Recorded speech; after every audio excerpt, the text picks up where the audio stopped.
My son, our son, Tennyson, died at the age of 33 from an overdose of heroin. And I got to tell you, he is a worthwhile life. And his story is so often being lived out through death by other sufferers of this disease.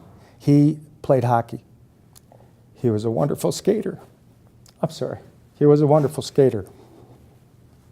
But he hurt his shoulder, went to the doctor, and of course, they gave him opiates for the pain.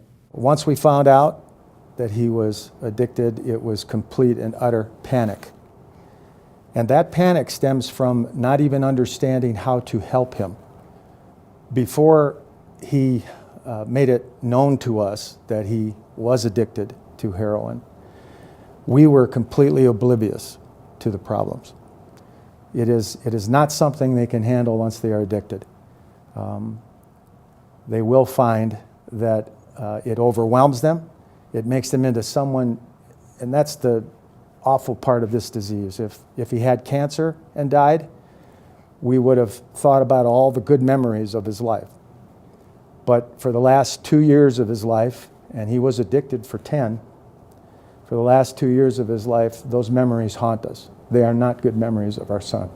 It wasn't him. My wife and I helped the naloxone group establish the billboards that identified the fact that naloxone does save lives. That's another problem that we had with our son. No one, even though it was approved for use in Utah through a prescription in 2014, no one told us anything about it. None of the doctors that were treating him, not the treatment center that he was in. They let him come home uncovered.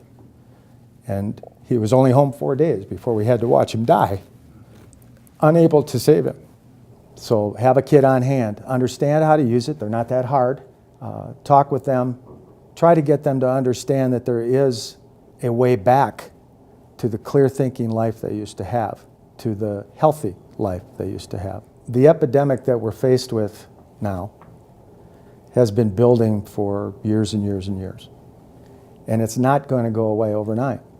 It's going to take concerted efforts by community members and even members of the community whose loved ones are not afflicted with this disease. They have to get involved. We're losing too many of our children.